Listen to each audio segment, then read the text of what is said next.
We want to call the teacher for us. We want to see the teacher. I have a lot of questions. As you can Don't see. mind this man. Don't worry. As you can see.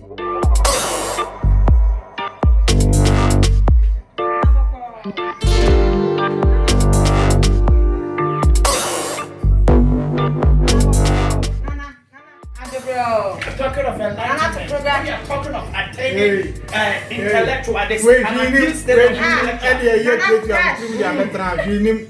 These people need Christ in their life. Ajo bro, Nana Ajo bro, Nana Ajo bro, Ajo bro, Ajo bro,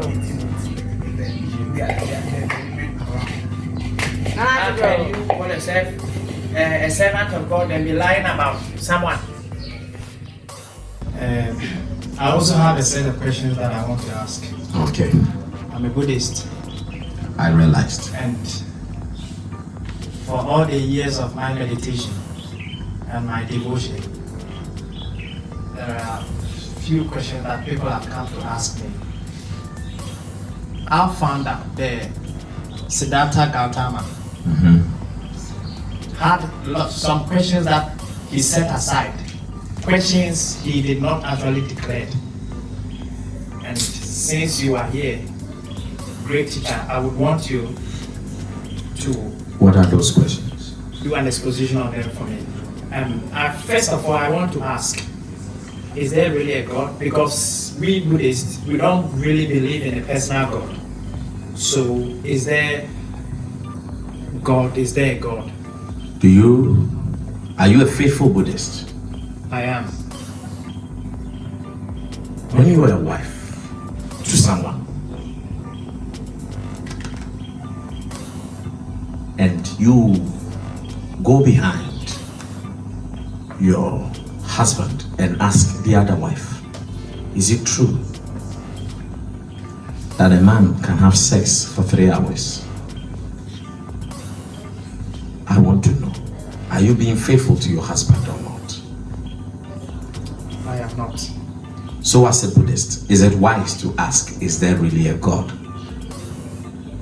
Since your people do not believe of there being a supreme God. These are questions people come to ask. Everyone should follow their way. But if you seek to know, there is God.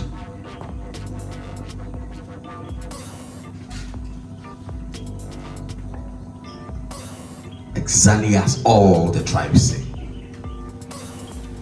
There is God, creator. And there is God that did not create. There is God and there is no God. But God is not God. This is why Buddha never answered this. God is not God. Yet he is God. Are you God or not? Yes, I am. Yes, I am not. Why are you God? Because I believe with my own workings, I can cause things to happen. Are you more powerful than the dogs? I am more powerful than them since I can direct them. How much more powerful? I can tell them when to go and when to go, when not to go. So you are God. But there's a limit to your power. The things you can do, are they supernatural to you? Are they supernatural to you? They are natural. It is just a natural side of you. So God is God, but his grace is not supernatural to him. They are just he being normal. So yes, there is a God. Okay, thank you. And I also have another question.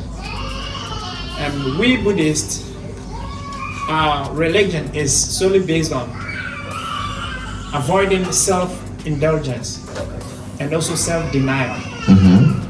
And we mostly devote our time in building our minds. People come to us and ask so many questions.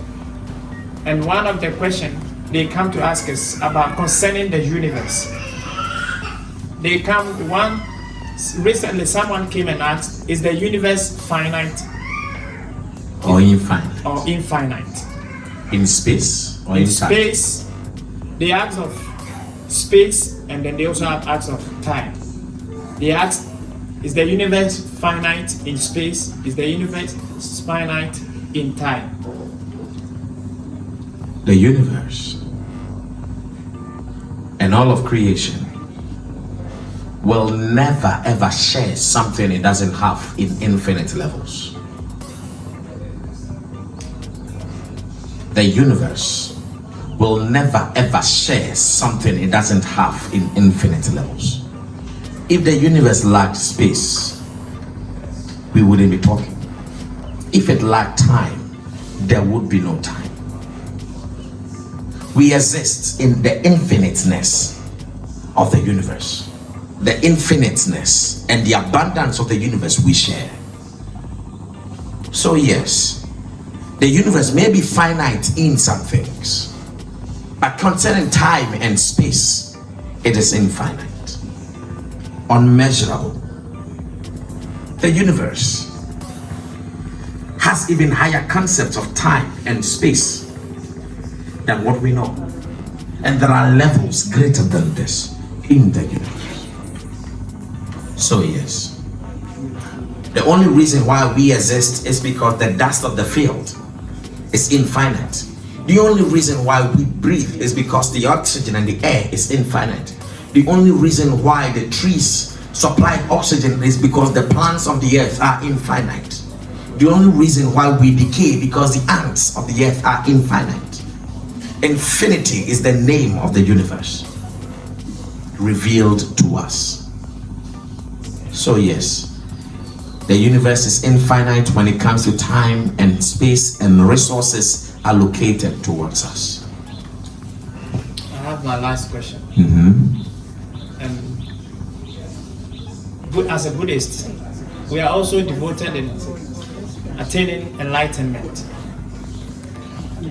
My question is, after attaining this enlightenment, somebody asked me, after attaining the enlightenment, what next? After death, where do we go? You Buddhists are like the psychologists. You only study the mind of the universe. You treat the universe as a conscious being, and you treat it as a mind. And now you want to know, when you die, where do you go? The masters of your field, they may not achieve immortality, but it is granted unto them that at the peak of their evolution, they should convert their bodies into corpus or into a metallic substance, or to fade away like petals and merge with the mind of the universe, not having real consciousness after death. When you die, if you have not been able to make your body these things, your spirit will join with the mind of the universe. You would enter into the blackness, and there you will be, not having a real identity of self. Your self identity will be lost. There would be no consciousness granted unto you. You will become like a water in a jar that evaporated and joined the clouds, unseparated from all the other waters. There will be no identity. You will just be there, part of the things that are there. And your body will join the earth, and your mind will join space. But still, there is a better way for you. Our master, let me say, our predecessors taught that there is reincarnation, and when someone dies, the person returns back. But from what you're saying, great teacher, you look as if when we die, we just go and never returns. Please, what about that? There is a way for you to go and come back. There is a way, but it does not exist in your faith. there is a way for every living being to come back to life. But when you cross the river, your identity is taken away. When I put water in the sun and it's evaporated and joins the clouds, will it come back one day or not? It will come back. Will it come back the same? No, please. The same thing. But there is a way for us to get the same water that went up. It doesn't happen, but there is a way. Reincarnation may be true for your kind, but you would lose yourself when you come back. And so when they say they remember past lives, they are only remembering a fragment of the minds they have taken in. It is like when you put water and it goes up and then it comes down as rain and a piece of the water says, I remember. He's only remembering a side of him. We all return, or your kind all return as Frankenstein monsters, only remembering a memory of maybe a finger of another person that was given to it, or an ear of another person that was given to it. This is the path you choose. Thank you, Richard.